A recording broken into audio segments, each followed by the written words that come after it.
Okey, semua orang tahu hubungan suami isteri itu penting. Cuma kita perlu merancang untuk macam mana untuk tidak hamil. Okey. Nombor satu, of course orang kata macam mana untuk mengelakkan mengandung. Tidak bersama lah, tapi tidak boleh lah kan. Itu bukan nombor satu. Abstinence bukan konsep dia di sini. Yang seterusnya kita ada beberapa cara. Jadi saya nak share di sini. Dia bergantung, kena ingat. Segala jenis pembacaan yang puan dapat, contoh-contoh alat merancang di luar sana, dia adalah orang kata bergantung pada setiap individu. Tidak semestinya kawan baik kita pakai sesuatu tu dan dia rasa macam bagus adalah bagus untuk kita. Ataupun dia kata tak bagus, kita takut, kita tak nak pakai. Bukan begitu, sebab individu. Sebab kita pun, kita tak share badan. Okey? Even kembar seiras beza-beza dia punya reaksi pada ubat ataupun apa-apa je lah. Jadi perlukan saya nak sarankan pembacaan di internet dekat Google apa semua tu penting, dekat Facebook pun penting, tetapi tidak boleh dijadikan satu nasihat utama.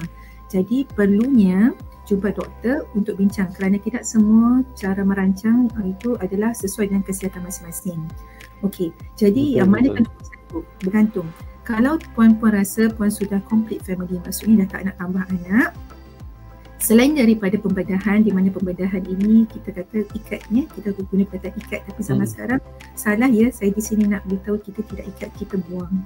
Okey, apa yang kita akan buat, contoh saya ada model di sini, sekejap ni saya sharekan.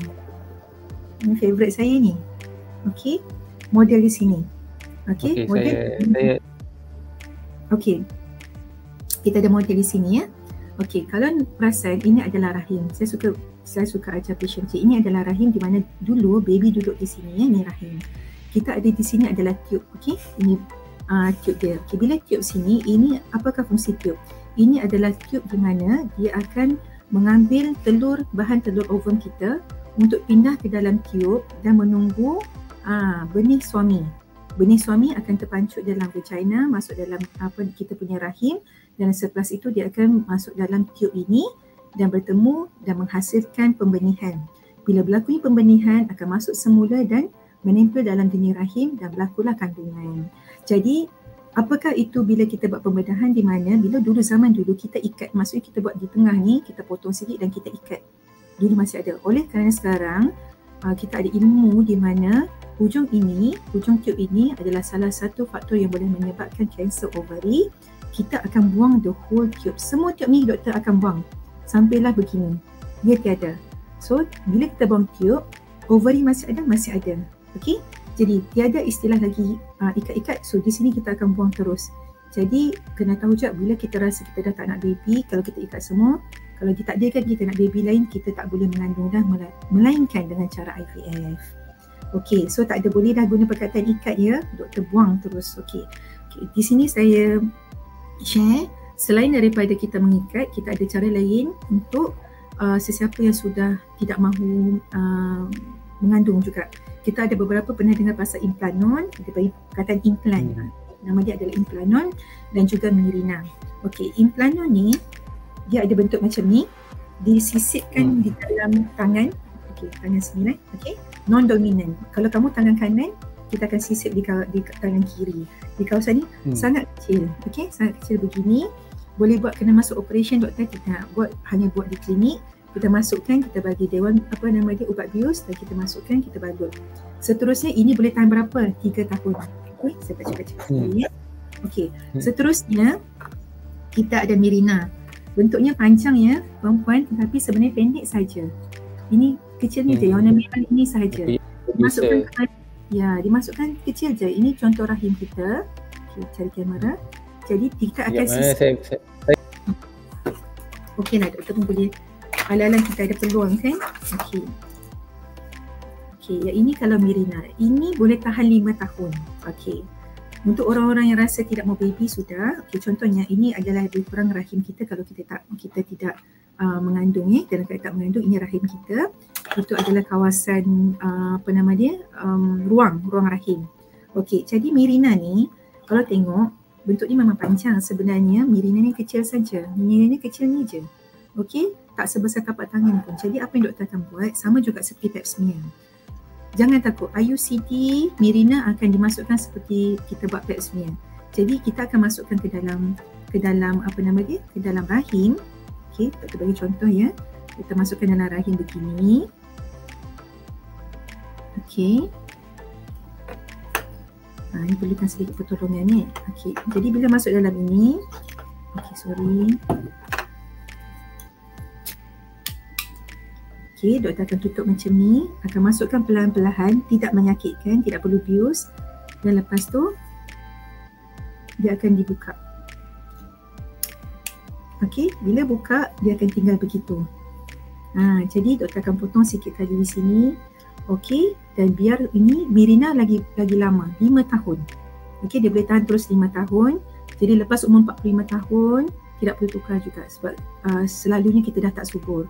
Jadi persoalan orang yang selalu tanya ni Dr. Raizat ni, kawasan ni, sama ada IUCD, macam di sini kita di KPG kita ada juga satu lagi nama dia Mona Lisa.